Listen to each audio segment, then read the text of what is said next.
Ok, voilà. Bonjour mes amis, how are you? Oh my God, it's a new event today. So first of all, thank you all for coming. Like every week, it's such a party. I'm so happy. So today it's very special. No, I know people are still coming. Today I'm not seeing, I don't see your comments. I don't see anything. And we'll have a guest who will come to me this time. So just to introduce, so I'm Pierre from Savoir-Faire for the newcomer. And this live, it started over a year ago, at the beginning of the shelter in place in San Francisco. We had to shut down, to let go all our employees. We didn't know what to do, it was uncertain. So after a few days, I decided to speak up and to start lobbying to explain that art was essential. So at the beginning, a little self-serving in the sense that I want to get my business to continue to be able to ship art supplies. And I made a point that art and art supplies were essential. So we started to give a lot of art supplies to kids, to associations, and then realizing that art is really essential. And during a year, every week, now, every Friday, I'm here, I invite guests, and to illustrate the importance of art. So today, and we've done it confined all this time in my studio in Novato, but then now decided to start traveling. And here I am in Carmel by the sea, in the central California, known for the galleries, the beautiful scenery, and I wanted to explore what about the real artists living here, what's left of the original artist community of Carmel. So therefore I'm here in a very special place. It's the original, the Carmel Art Association, and we are inside their gallery. And today we have a special guest, Sally! Woo! So we were before with all masks, but just want to say that I'm fully vaccinated, and therefore, in order to be more eloquent, trying to be, I think it's nicer without the thing. So here we are without the mask. So we keep a few feet apart. Sally, how are you? Hello. So are we both on that because it's a new format? So Sally, thank you first of all. Last minute, I remember when I called you, Sally, I'm going to Carmel, can I go? I said, what? Who? What? You're not talking about this Friday, are you? Because I have to check with my board. Probably will have to take 3 months before I get authorization and all that. But you were smarter than that. And here we are. Thank you so much for last minute. You know, I crashed into your gallery like that, but you've been so nice. So today, first of all, I want to introduce you, Sally. So introduce yourself. Yes, I'm Sally Ayberg, and I've been the gallery manager at the Carmel Art Association for almost 10 years. Okay. Before that, I worked at the University Art Museum in Berkeley, now known as the Berkeley Art Museum. Oh my God, I know it. For 20 years. Oh my God. Yeah. So the old one or the new one? I always worked in the old building, but then when they discovered it was very unsafe, it took many years before the new one just got finished. Oh, and that's when you moved here. That's right. Okay, yeah. Because they both, I like the old one, and the new one is very nice. Yeah, Also. it is. So thank you for you. So tell us now, I hear when I was telling you, I want to know more about this association, because I understand it's one of the oldest, and I looked a little bit, and I called and said, oh, do you mind, who would be the best person to tell us a little bit about the story, the history? I said, well, I don't know, but I think I can do that. So tell us. So let me start, and then I'll let you talk, but to prompt you, and could be, it's just a perception. Because I've been living here, I've been in Carmel 40 years ago already, and I see the evolution. And I've always knew myself, and people then knew that it started as an artist colony. Not only painter, but everything. But then now, Carmel has been so beautiful and attracts so many things. It has become a destination for honeymooners and things like that. And then people, sometimes I'm wondering, is there still those artists, or now is it all gentrified and commercial? Right. And the more after talking to you, and the more I've visited with a few artists, no, they are still here. They are good. So on that note, tell us how the association started and a little bit up to now. Okay, in 1 minute. Oh, 1 or 2 or 3, whatever. No, you start the shot and I may ask you more questions. Okay, very good. Well, it was the writers. Here, come in the middle. You're the star now. Okay. Hello and welcome to Pierre and his team. We're honored to have you here. When this area started to become populated back in the late 1800s, the earliest people who arrived, who spread the word, were writers and poets and journalists. And as word went across the country, people who had imagination and some courage would come and visit and try to see what it was all the fuss was about. And by 1906, when the earthquake hit San Francisco and then the fire, a lot of artists who lived in that area already for a long time got displaced. They lost their homes, they lost their studios, or both. So suddenly we have writers and poets and a lot of dramatists and painters, musicians, all of the arts coming to this one area because they're fueled by the beauty of the nature and the bohemian spirit. And to answer your final question a little while ago, it definitely still survives. It may not be quite as wild, but maybe that's all for the best. And artists who got here would find a little cottage or a little place to do their painting, but they found that the few visitors that came would often, turn their ankle walking through sand dunes to get to their door. And others would search for 5 months to try to find a wall somewhere in town, was still pretty unpopulated, to put their work up. By the late 1920s, 1927 to be exact,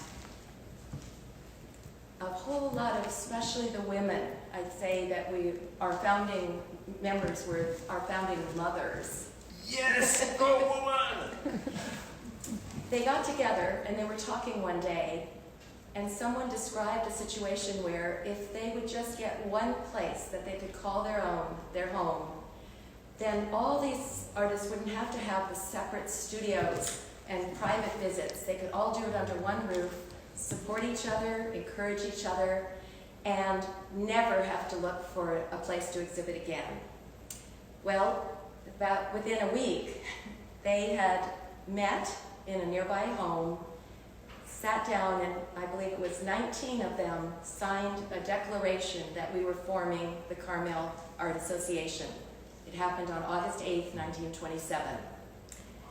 And since then, they were gypsies for maybe another 4 years, traveling still, looking for shows just in town, in various places, because no one would let them stay permanently until we found out about the very house that I'm standing in right now. Only this portion of the house wasn't even there at the time. We added that on later. But that was the start of everything. And within 19 years, we had 190 members. We weren't maybe being quite as specific about the policies for who could become a member. Since then, that's been tightened up a bit. We ask that everyone who is with us, represented, lives within 35 miles of this house, works within 35 miles of this house, and has already reached the level of a professional artist before they even try to get in. And there's a very rigorous jury process. Some people wait 10 years, more than that even, because there's only one jury a year. Wow. So that in a way brings us up, and we are very proud that we've been continuously operating as an art association since then. We've never missed, even during the wars, except for the pandemic. And then we did close for a few weeks. Yes, I remember when you told me. I was talking to you and I was trying to get in, and you told me, oh, My job is I sell paintings, Yes. artwork, Yes. sculpture. Yes. What did you say? 7 days a week? 7 hours a day, yes. And the artists get that as part of becoming a juried member. They're handed that help so they can be in their studios or out in the plein air painting without having to worry about working at the front desk. But the commitment, 7 days, so for 100 years, aside from the pandemic, Yeah. almost 100 years, Yeah. this gallery has been open 7 days a week. Yes, yes. Wow. Yeah, yeah. That's incredible. My So- God.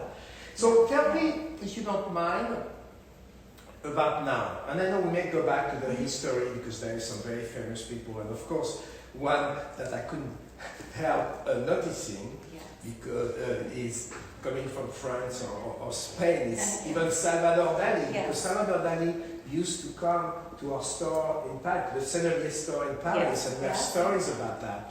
So just as an anecdote, remember something about Salvador? Well, since I wasn't here at that point, Maybe you have heard something. we've heard a lot of things, especially about his parties, which were very extravagant and very surrealist in nature. And they always got big stories in the newspapers, and no one knew quite what to do with this man who was willing to, rent a zebra and have his wife appear topless and so forth. There were a lot of wild days and nights. Yeah. But he's known for that. But there was, you don't have the time because there have been so many, but some very famous artists, painters particularly, and I know it's more inclusive, there's other poetry and writer and all that, but today we are focusing more on the painting side, or the fine art side at least.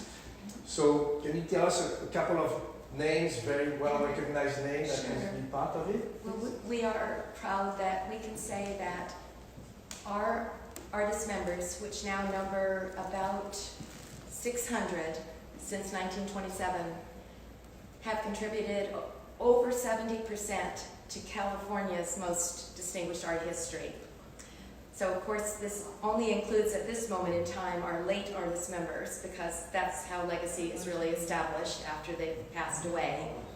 But their names such as Armin Hansen, Evelyn McCormick, E. Charlton Fortune, Percy Gray, I could go on and on. More recently, S.C. Yuan.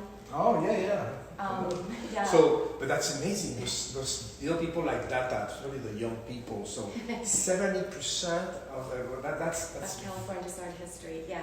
This is huge. This is unbelievable. So now let's move forward, fast forward, because we'd like to invite other people, and special people, and that's the good transition. So today, tell us today, because it's fascinating, the history, and I love history, but today, what is the vibrant artist community of Carmel today, thanks to you, to you at your association. So tell us about what's going on now today. Right, well, we still have over 90 members at this point, because the rules got a little tighter. I think that's why we have a little fewer. They range in age right now here from about age 30 to 95. That's a wide range then of styles and generations, color palettes, subjects, everything. We have a rhythm here of changing our shows every 4 weeks, and we used to, in the before times, would have a big party to kick off the new shows. Aha. We're looking forward to the day when that can return. But do you have zebra? No zebras. No zebras. No topless either. God. Yeah. So anyway, and I think, and that's what I'm talking about. And this morning I did, and we'll do another documentary. I did visit with a few of your members, in fact, in their own studio or own gallery even. So what I want to underscore is the energy of the local artists. So through your association, some even have their own gallery, they work here, they work things, so it's very lively, right? Yeah, I liked how you said it was a very intimate community, almost incestuous.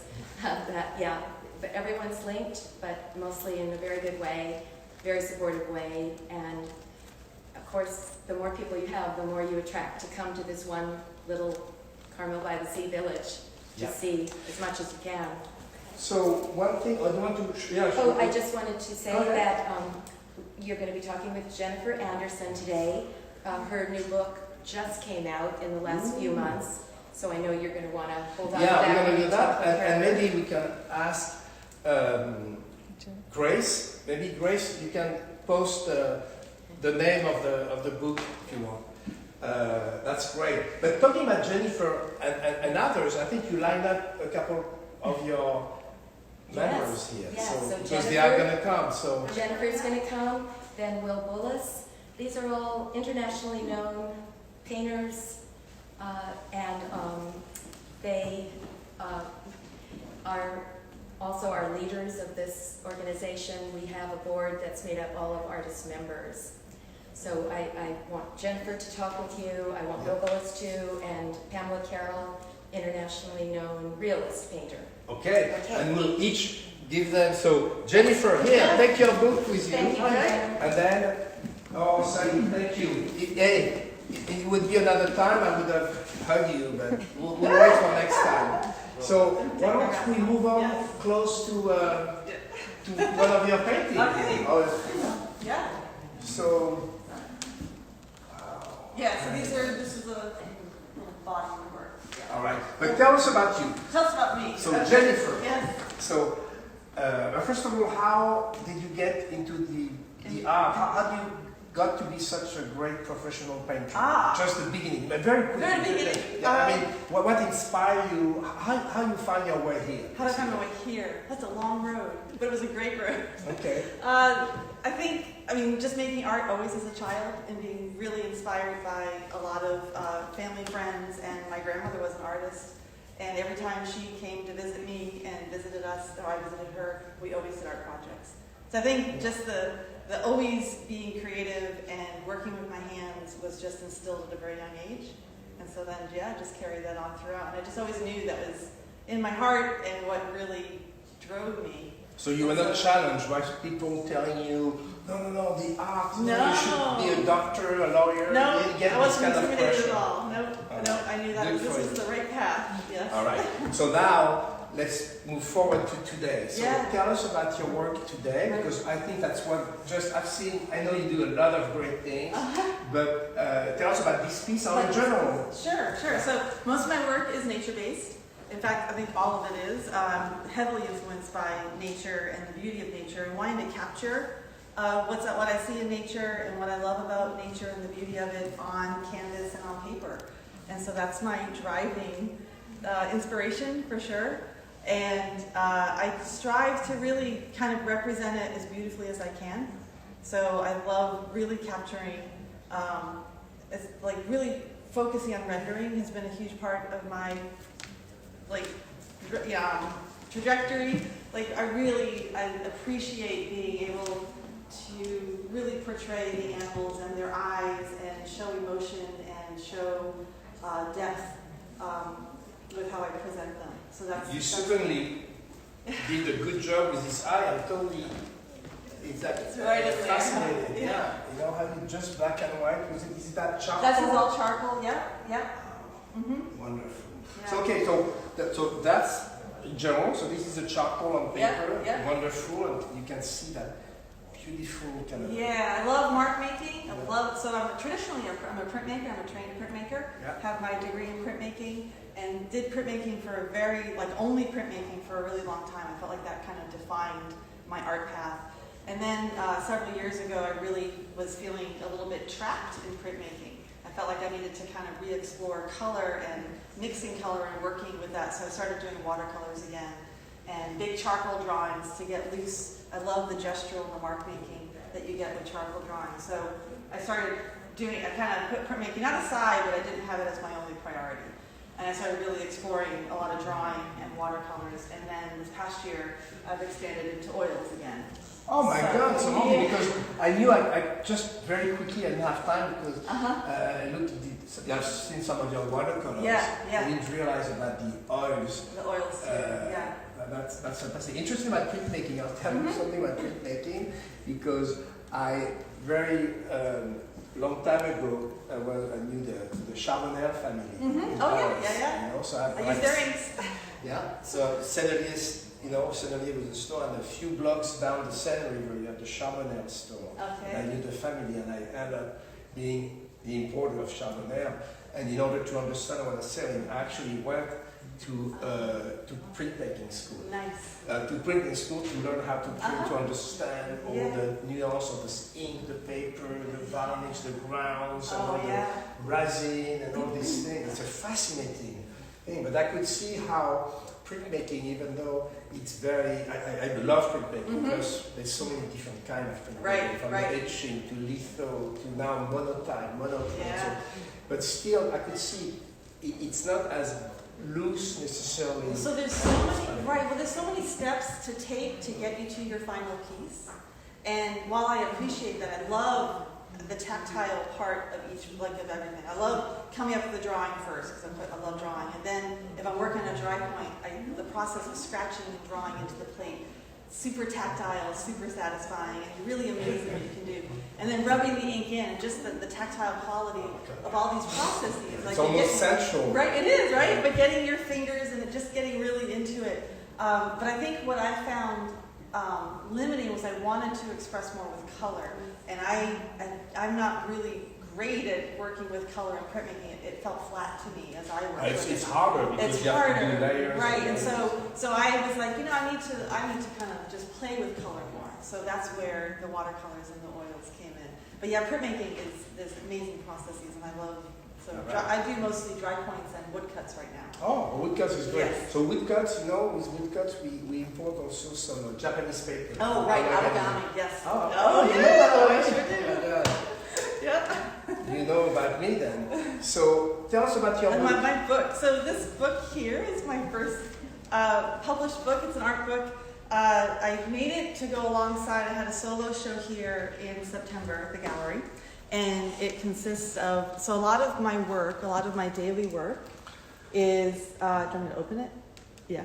So a lot of what I do, my art practice, is drawing and sketching in sketchbooks, almost on a daily basis. And so I have volumes of sketchbooks from over the years, and a lot of it's observational, a lot of the writing is very personal, and a lot of things that are compositional for creating new paintings.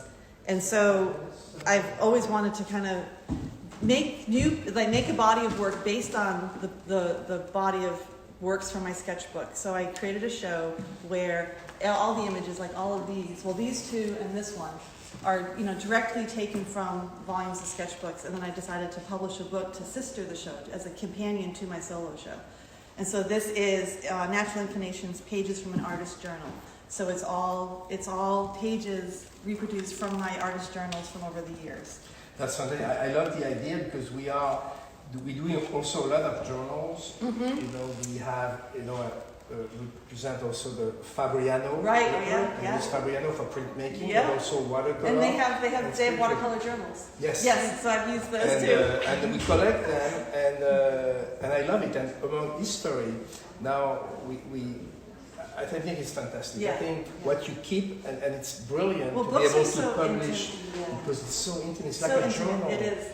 And yet, people feel there's a connection that you feel, like even just reading a book, right? Now, without even pictures in it, you feel connected. There's an intimacy to reading a book. So I think the same thing happens with art journaling. And when you, as an artist, most artists that I know keep sketchbooks, and it's such an intimate peek into their life as an artist, and it's such a special treat to be able to have a view into it.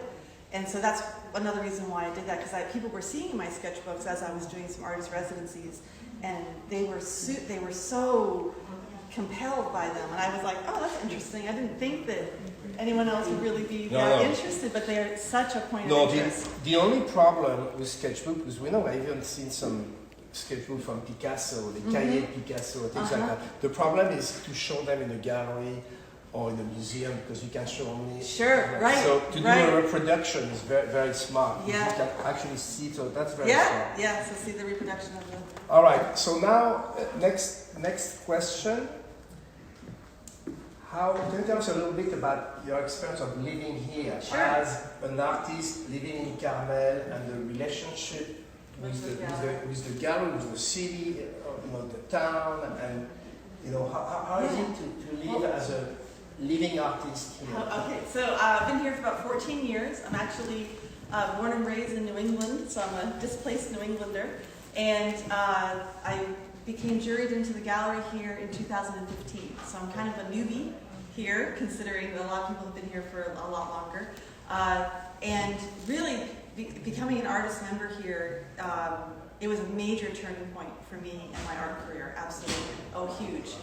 Because before that, you know, you're not struggling, but you kind of work and you're looking for shows to apply to, you're looking for galleries to apply to, you're doing all this, and then becoming a member here, it was such a community of artists that everyone's very supportive, and the staff has been so supportive, but you suddenly have a place where you can hang and be represented and shown, and people can visit it in the openings, and having the community of artists, you know, become friends, and there's people that love your work, and you end up, you know, loving their work, and you hear more about their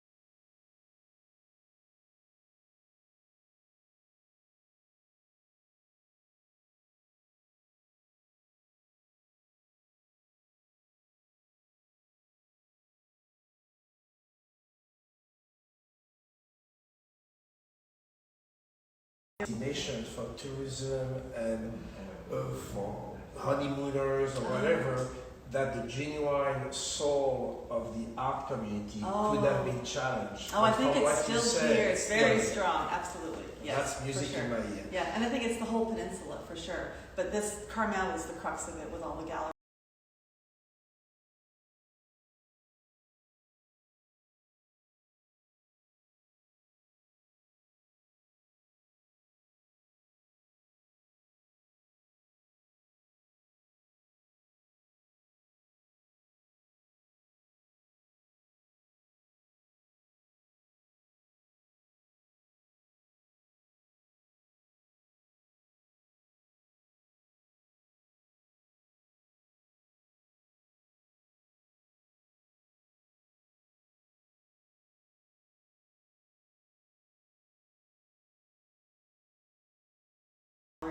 And all the artists coming and going, and you'll see artists plein air painting.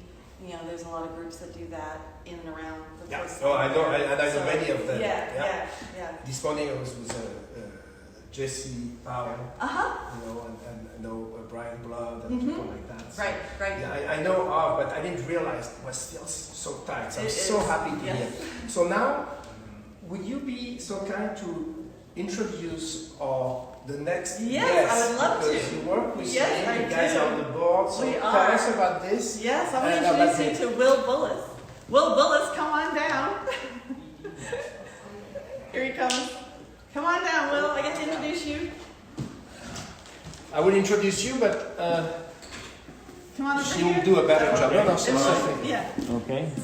So I'm Jennifer Anderson, artist here. I've been a member since 2015. I currently serve on the board of directors. Yep. And this is my good friend Will Bullis. Will Bullis is our current president of the board of directors, and he's been a member here since 1980. So he's been here longer than me. Okay. But Will is awesome. He's a wonderful artist, and he's also a watercolorist, and he is our resident funny guy, I think, is the way to, he keeps us all in smiles, for sure. Well, we have all that stuff on the outside to make us unhappy and not to smile. And he keeps us smiling, yes. It's kind of my job. Yes, he's awesome. Enjoy. All right, thank you again. Thank you. No Yes, hug virtual today. hug. Virtual hug. Exactly. You guys should move to Will's stuff, though. Yeah.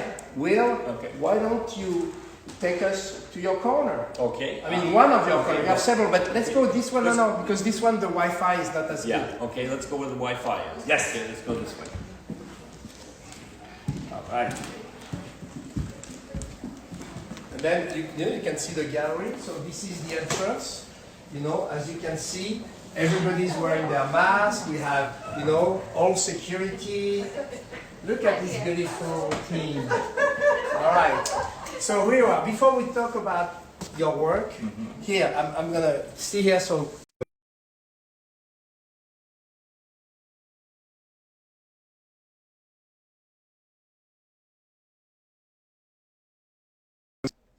voila. Ah, it's coming back. Woo, scary.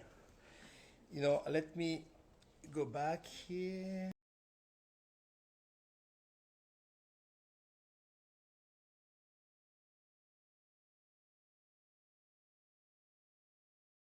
Voila. So let me say, so this is the beauty of live. Sorry, this is a true live. There is no, so things happen. Instagram, we have the mercy of Instagram. It's not pre-recorded. I remind you, it's totally improv. It's the first time we meet. So I'm going to ask you a question. Certainly. Totally out of the, so first of all, let's talk about you. Okay. How did you start in the art? I have always painted and always drawn. My mother was an artist and encouraged me to do just that. Did that all my life. Took it second nature, didn't think a great deal about it. By the time I got into high school, okay, and this was back in Phoenix, Arizona, okay, god-awful place, don't go there if you can avoid it. When I graduated from school, I graduated with 2 scholarships, one in dramatic arts and the other in the fine arts, okay. I attended Arizona State University. Okay. Oh, in Tucson? No, that's the University of Oh, Arizona. I sorry. went to Arizona State University, Okay. which is in Tempe, just outside. Oh yeah, I know, but I know the Tucson better. but Okay, anyway, just outside of Paris. Yeah. No. So anyway, my second year at Arizona State University, I received a note in the mail that the President of the United States, Richard Nixon, at that time thought it would be a good idea for me to visit Southeast Asia. And I thought, okay, fine, whatever you say. You seem to be the boss. After my service in Vietnam, I came back and I found out that the school in Santa Barbara that I had my eyes on forever, okay, it was the Brooks Institute of Fine Art, okay. Yeah, I remember. I Okay. don't think it's there anymore. No, they packed it in a couple of years ago. But they had a wonderful fine photography division, okay, and a bunch of art instructors from the San Francisco Student Arts League came down and begged Ernest Brooks, okay, if they could use the Riviera campus, which was the most beautiful campus you could ever imagine, and they wanted to bring in a bunch of art teachers to start teaching. When I got back from Vietnam, I found out that they had just been accredited for the GI Bill. So I immediately put together a portfolio, submitted my portfolio to the Brooks Institute, and I got accepted. I'm not sure whether it's because my portfolio was any good or they knew they were going to get paid by the U.S. government, okay, for the tuition. Things we'll never know, but I think your talent showed somewhere. Well, and it wasn't cheap, but I went from a student-teacher ratio at Arizona State University of 60 to 1, okay, massive studios, to when I came back and went to the Brooks Institute, the student-teacher ratio was maybe 5 or 6 to 1. They're almost like private instruction. Wow. You couldn't ask for better in education. Focused solely on the arts, okay. The only thing in that wonderful school that they left out was what to do with your talent, if you have any, when you get out of school and you graduate, okay. Yeah. How do you approach a gallery? What do you do with this artwork and so on? The business So side. the business end was never even touched. I think it is today. My son is also an artist and graduated with his degree from UC Santa Barbara, and he did have to take some business courses, so that was included in it. I knew nothing about it except that I had met my wife when I had come back and I was going to school. At night I needed a job, okay, because I had to pay for food and so on. So I got a job at Rusty's Pizza Parlor in Isla Vista, just outside UC Santa Barbara. And there was a gorgeous young lady who came in and applied and got a job there too. The way my wife tells it, she put her coffee cup next to mine and the rest is history. I'll try that. Yeah, and she's... No, I don't need to try that. And It's kind of a she still puts up with me today. approach.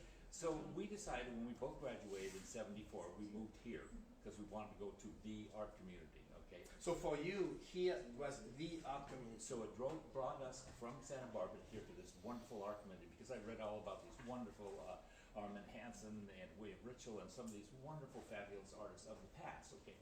And after we had moved here, we both needed jobs, so I got a job at a local printers reproducing other people's artwork on printing presses. And I was pretty fast to pick that up and learn a lot of things that still apply to me today. handling the artwork and how I do things and layer things in my watercolors and so on. So anyway, at any rate, we'd come here in '74, and in 1980 I had a young gentleman from the Art Association approach me and say, and his name was Miguel Dominguez, one of our finest artists, and Miguel said to me, he says, you know, the board of directors would like you to become a member of this art association. And I knew very little about it, except that some of these older established artists were members, and they were also members of the National Academy, which is the highest organization of professional artists in the United States, still going strong today, the National Academy of Design in New York. So Miguel asked me, he said, would you become a member? And I was one of the last invited members. Okay, now to become a member, you have to go run. So you were preempted. Yes, yeah. So 1980, I became a member. In 1982, I became president. Okay, and I said, this is for me, because I was working with about 85 to 100 artists who became and still are, many of them still are, dear friends, their families, and so on. One of my longtime dear friends was now left us now and no longer with us. He didn't lose his way; he died. But at the same time, his name was Wah Chang, and he was a sculptor, little Asian gentleman born in Hawaii. And his expertise was sculpting and so on, and very meticulous work. Well, his first Academy Award was for the movie The Time Machine, okay, where he designed the time machine itself. My God. And he'd won 2 Academy Awards. Another one was for costume design when he did the headdress for Elizabeth Taylor and things like that. So there have been many people who have come in and out of here that have met other people and have said, that movie, 6 Degrees of Separation, yeah, it is true. Sometimes it's down to like 3.5 degrees of separation. But these people have become friends, family, and we've, in the good old days, which we are pretty sure are going to return because we're going to make them return. Yes. When you get enough of the bad, you definitely have to introduce. But during this pandemic, we have learned some wonderful new ways that made us so much more efficient. And I'm glad that we were involved in the early stages and now the full-blown stages of the digital world, because we can do this kind of stuff. Yep, okay. exactly. And I've been very involved also. We have been in art education, on Zoom, on digital, and promotion. I think it will never replace the physical approach, but I think we've learned things that in the future we'll be able to have both. Well, this is an interesting thing too, is because I have been on the board for so many years, and when we have members or people on the outside who want to apply for membership, okay, they apply and we look at their images, and we used to bring all their images in here. It was almost total chaos because we were paintings, we were falling over each other, but we managed to get through it and bring in some wonderful new talent. Well, now the past couple of years, it's been almost 100% digital. Okay, so we can go, and there are several professional sites for this kind of juring. So we were all able to do this, and through Zoom or Skype and some of these other things. So we are out of chaos. Okay, comes this wonderful organized thing that makes us more efficient and more direct, and we discover these things, and then we fine tune it. Okay, and we've gotten to that point that's just absolutely wonderful. When we have 85 to 100 members, as I said, and I strongly believe in strength in numbers. Okay, we artists get together, we produce a fabulous catalog every year. This past year has been a bummer because we missed out. It was just way too complicated during the pandemic, but we're going to get back there. But we annually produce our own catalog. Everybody gets equal pay or equal exposure and so on, and it is the best gallery not only in Carmel, in California, on the West Coast, but arguably the best on the planet. Aha! That's what. Now we're talking. All right. And if you'd like to argue, I can do that too. But we've gotten to No, I'm not arguing. And once we have our new members come in, the participants, and they finally get a 2/3 vote from our board. Okay, and our board is all professional members, and we've been doing this for so many years. We are very good at it. As Jennifer had mentioned, we rehang or I think Sally did too. We rehang the entire gallery the first Wednesday of every month, and then the following Saturday we have a big opening party.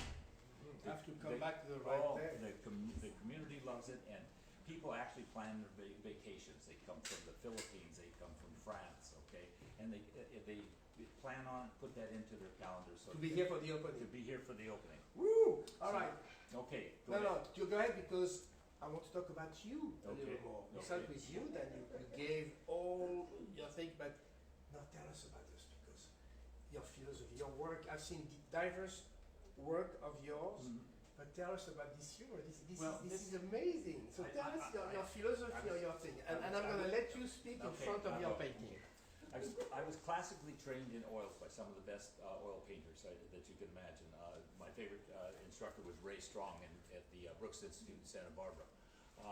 He knew more about color than anything on the planet, and he also knew more about people than he knew about color. And just a character, a delightful man that could read people and talk to them, and one of those people you can't lie to. He could tell it right away. Learned so much about color from him and so on. And then as I got to working more and more, I wanted something that was a little faster, okay, so that I could produce a painting. I'm a very anxious artist. I like to finish the painting, take a look at it, and go, and wait for the next one to come along, okay? Fortunately, in today's digital world, and my wife and I have been plugged into that for such a long time, that, because we have been together for 50 years, married only 48, so if you do the math, and you can figure out how many years we've lived in sin. My problem, not yours. But at any rate, with the digital world being in the back of our mind all the time, we've had a website for well over 20 years, okay? Just after everything started clicking in, and you know, you'd ask someone, do you have a website? And they'd say, well, no. And you say, well, get on it, get a website. I started painting in watercolor because watercolor, for me, people say, well, isn't that the most difficult medium? No, it is not. It's like anything. You work with it long enough, it becomes second nature, okay? So you know what a certain color is going to look like when you lay another color over the top of it. I work with a hairdryer. A lot of artists, watercolors, work with hairdryers. And by working with a hairdryer and fine pour sponges, I can actually daub in the background and make what should be a transparent color become a very opaque, intense color, building up the colors one on top of another. Around the edges here, I get this wonderful deckled edge that I get by tearing masking tape in half lengthwise and lay it end to end all the way around, okay? Oh my God, So it's that- a fake that- because you know we go out of our way to trying to make, you know, I'm from Fabriano also, Oh, yeah, the Fabriano paper. Indeed. So we make, you know, we work on our deckled edge to yes. make sure it's natural and all that. And now you have a trick. Yes. Oh my God, I've heard many tricks how Oh, people yeah. tear the Yeah. thing, have a ruler, have a watermark. Yeah, no. This I've is never just- heard about this one. Yes, hand torn, and there'll be a length here, and then another length here, and down here, all the way around. And then I cover the whole thing with masking tape, so I can splatter. And I use a lot of toothbrushes, my favorite tool. I've done Toothbrushes that to splatter all this, okay? And then the rest is masked off with masking tape or with liquid latex, okay, which has always been a frisket. I buy my latex out of a sculpture house in San Francisco, and I Okay. buy it by the half gallon. But at any rate, and there isn't anything that I can't do. And I firmly believe that any artist can go anywhere at any time and create something, whether it's morning buns, okay, which is I don't know if it's a worldwide term, but rabbits in America can be called buns, okay, and it can mean, you know, your butt, or it can mean a roll or something, okay. I did a painting a number of years ago of a rabbit nesting on top of a hot water bottle, and it was called Bun Warmer, okay. So I love. You certainly have a certain sense of humor. So before we go there, Sure. on the technical part, I agree with you. And yes, for many people, they talk about watercolor.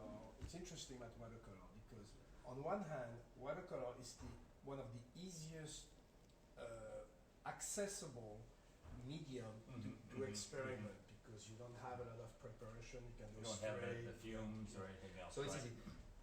But when people get into it and they don't have the spontaneity and the trust to paint, and it's trying to paint over, oh my God, it gets messy, muddy, and that's why people think, because they think it's easy and then it turns out to be difficult, and that's why there is that notion that watercolor is difficult if you try too hard.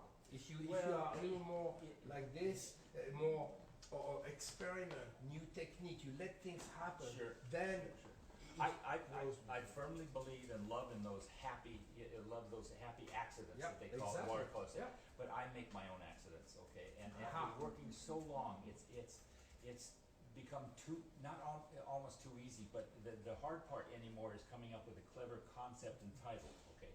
Like Bun Warmers, okay? Or the Year of the Ox, okay? yeah, so now that talk about technique, let's talk about your humor, your thing. What do you choose? Why do you do something so funny? Because you have a philosophy behind it, I'm sure. Many people for decades, in my age, I'm 72, and I can talk in decades now if I want to. But many people have consider my work cartoons, okay? I don't care what you call it, you know, if you like it, fine, if not, fine. And I think that has been what has driven me is, and actually formulated my style, okay, is because a good deal of them will have, sometimes it will not be very funny. This piece here is entitled Seize the Carp. You're familiar with the Latin term seize, carpe diem? Yeah, Seize the carpe day, diem, okay. yeah. Well, I said, let's go seize the carp, okay. To me inside, I get a laugh and I think it's funny. If you don't think it's funny, that's fine, okay. It's not my job to make you laugh. It is my wish to make you laugh, okay. And I also love figurative pieces, okay, especially narrative pieces. And this is Old Blind Pew, okay, and it's in reference to the Robert Louis Stevenson book, Treasure Island, okay. Yeah. And you may or may not notice me because I'm not a very good portraitist, but this is me, okay. I do a lot of posing in my studio. Yeah. My wife takes pictures for me. She'll say, what are we doing this weekend? She asked me this morning, and I said, well, I have some ideas. We're going to do some posing because the San Diego Watercolor Society is having a competition come up and so on.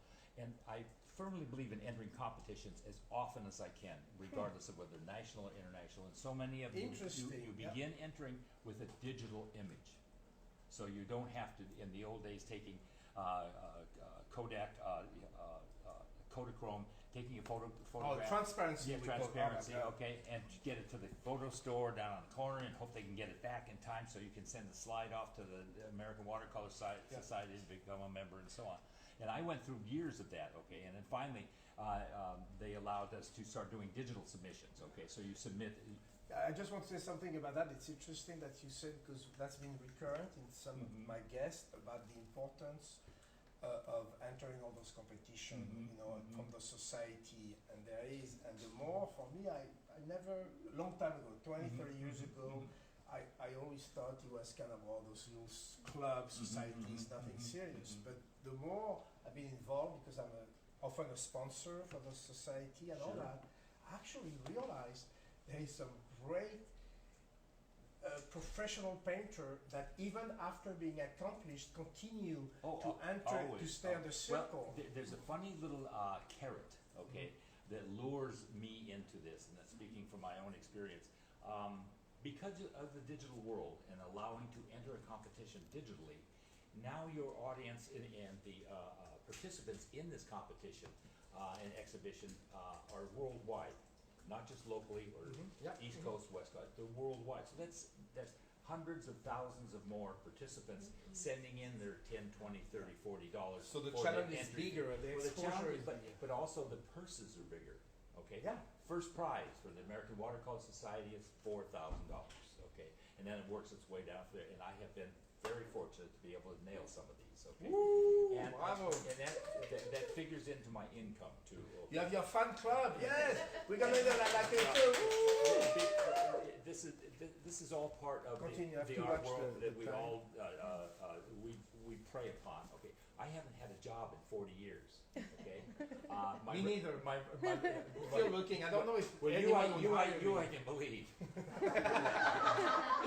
No one ever wanted to hire me. Yeah. So I had to make my own thing. But my resume is blank on both sides. There's nothing there. Okay, and so.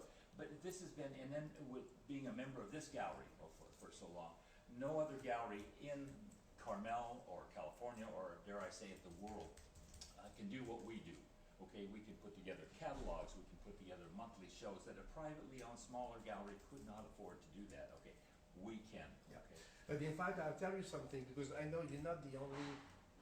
There's different term, co-op or community gallery for artists and all that, and I still have to learn more, maybe from you or Sally or Jennifer of the group or Grace, but there's something, it's true, about your gallery, the way it's organized, the dynamic, and which is much stronger than what I've experienced in sort of co-op gallery. Co-op gallery never, often people take turns, it's volunteers, but and here you feel like there is a real, true direction. Early on, the founders of not only the Carmel Art Association, but also working with the staff and realizing that they needed not just members sitting at the desk selling stuff, okay, but they needed professionals, okay.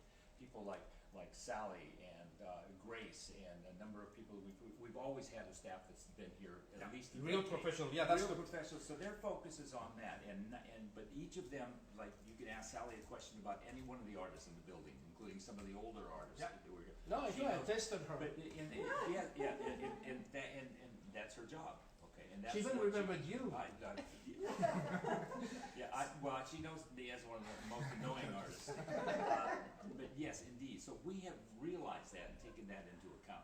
Also, at the same time, one of the great benefits of having such a reputation and so many wonderful artist members, who they have to, the artists today have to really run a pretty heavy-duty gauntlet to get into this organization. I heard, And people. in fact, this week we have 6 finalists, okay, that we're going to be reviewing over the next couple of days next week. And they're wonderful people, but also some of those people, perhaps in a former life, okay, before they got into serious painting and became successful. Now, we're professionals, even perhaps an architect, perhaps an attorney. We have a number of retired. So they contribute nurses. to the cause. But not only that, but they give an expertise that we as artists don't have. Okay? No, that's the idea. But also at the same time, if there's something that we need on the outside, whether it is attorneys or something like that, and we know it's a niche that we have to go after, we actually have the strength and the power and the funds to go after it and hire a professional to take care of things, okay? So we realize that value, okay, and it makes us bigger, better, stronger, and faster for the future, okay? And Sally, she's our preserver of posterity, okay? Ooh, She's the one who, what a pressure! Preserver of prosperity. She makes sure that you're not. We as artists don't just drive a nail and get a painting hung on the wall, but you have an obligation, spiritually and soulfully. Let's because the time is running out, and there is one other person, one of your members that I'd like to bring in. But before can you tell us what I love those stories. Give us a couple of description of some of those humoristic, your great painting with a sense of humor. Well, one kind of goes with the other, I think, and I hope. When I'm working on something like this painting is called Rum and Rhino after Caravaggio, okay? Probably the greatest master with light on the planet, okay? So I did a little bit of something like that. And of course, I try to, what would go with the rhino and the right lighting. And for decades, my wife and I have gone to zoos all over the planet taking photographs of animals. So I work from my own photographs and things like that. If I don't have a photograph of that, I'll get a hold of somebody who actually owns a rhino and say, would you send me a couple photographs? In fact, there's a Safari West in Northern California near Santa Rosa. Oh yeah, I know. I've been there. Okay, With yes, my kids. they have couple wonderful rhinos, and when you do this long enough, you also make friends on the outside too. Okay, like the year that a number of years ago that I ran into Jane Goodall, which was an absolutely magnificent experience. I got a telephone call from my note card publisher a number of years ago and said, I've got a card here for you, but it's got a funny return address on it. So I went in and I picked up the card and said, Dear Mr. Bullis, I've recently celebrated a birthday, and a friend had sent me this birthday card, and I want to tell you how fascinated I was by it and how it gave me such joy and laughter. Sincerely yours, Jane Goodall. I thought I'd died and gone to heaven. Okay, so I ran home and I showed it to my wife, and my wife said, wow, this is great. 1 year later to the day, my phone rang, and it was on a Sunday, and I was paying bills out of an imaginary checking account, and the phone rang, the answering machine picked it up, and it said, Mr. Bullis, this message is for you, this is Jane Goodall. And I went, oh my God. So I grabbed the phone and I picked it up and said, Dr. Goodall, what can I do for you? And she said, well, first of all, call me Jane. Okay, so, and I said, fine, Jane, what can I do for you? She said, well, as you know, I'm celebrating a birthday, another birthday, and I'm sitting in the middle of the Potomac River on the East Coast because some friends have given me a birthday party, and I'm aboard this captain's yacht who was a dear friend and a dear supporter of the Goodall projects in Africa. She said, I look up at him, he's wearing one of your T-shirts with your image duct tape on it, okay? And in fact, I even was crass enough to bring one in for you. And so, and she said, I knew that was a sign. She said, and I'm going to be, I know you're on the West Coast, and I'm going to be there lecturing at the Masonic Auditorium in San Francisco. Is there any way we can meet?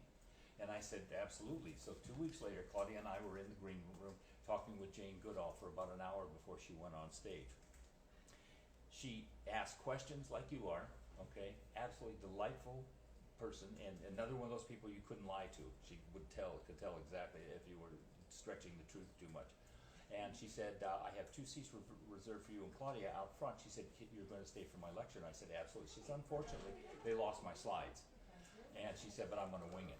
For the next 90 minutes, Claudia and I sat in front row and listen to this most unbelievable, tear-jerking, fabulous, informative, emotional lecture by Jane Goodall. There was, and I've had lots of little occasions that have crossed paths like with this and throughout my life.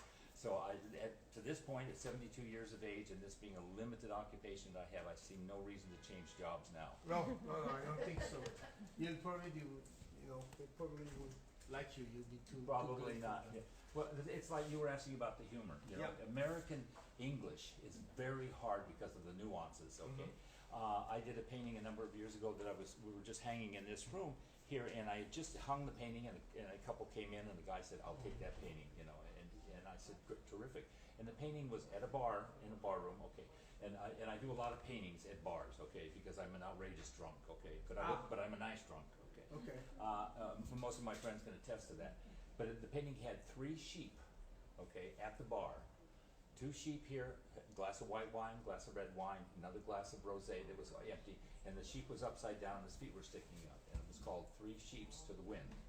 Kind of a play on 3 Sheeps to the Wind.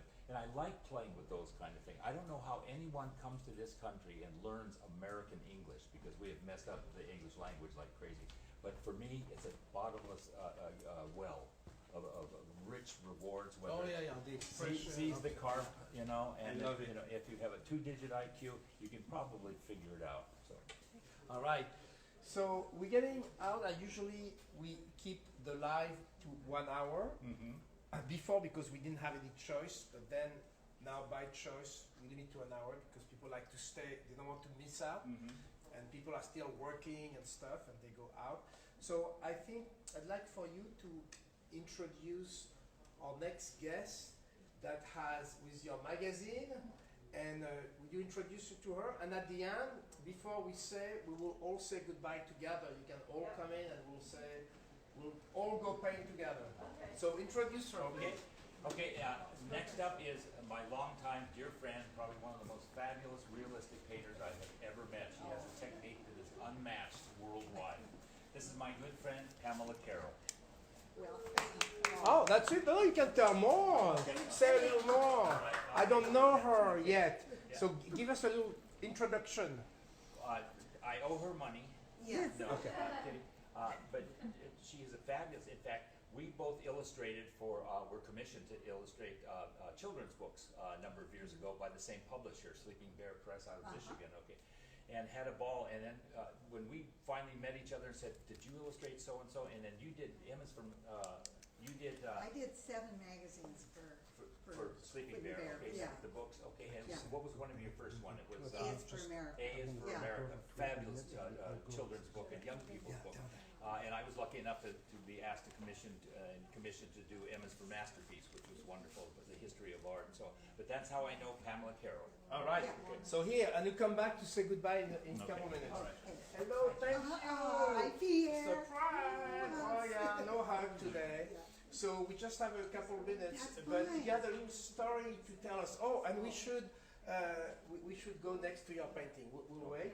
But tell us first about your thing. Well, Ooh. this happened in 2013, and I was contacted by this magazine. It's called Pratique des Arts. This Thank is you. one of the most famous, the best artist, magazine in France. So. Well, and they asked if I would do a demonstration. And then they published some of my paintings. Yeah. You can speak. Okay. And this is the demonstration that I did, start Oh. from finish, the gumball machine.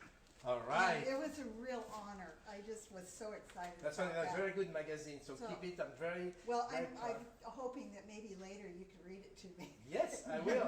I've done that before. People have translated for other artists that have been on that magazine. It's very, very good. Congratulations. Thank you, So we Pierre. just have a couple of minutes. Can you follow us? We want to see her painting, please. So, by the way, as we go, this is one of the other. There is many places, but here the Wi-Fi is not so strong. So you should stay kind of here. Yeah. These are 3 of my realist paintings. I paint from life. Here. Come here. When I'm working, Come next to it, please. when I'm working, the items are right in front of me, so I don't use photographs. And I've been doing this for a long time. I've been drawing most of my life and painting, and it's what I do. I love it. All right. So now it is 3 o'clock. Hey, everybody, let's come all here, maybe here. We haven't seen that room. You all come here. Sally, everybody. Grace, Sally, everybody. Because we're going to do something special. All right? Yes. Okay? Ready? So first of all, thank you everybody for coming today. You know, I hope you liked your visit to Carmel and to this special, community and this special gallery. And on that note, we're gonna go 1, 2, 3, go paint! Woo! Bravo! All right. So I'm gonna go. It's the end. Bye. Up. I'm turning around. Ooh. Voila. Up. I need to do a couple things. I'll be right with you.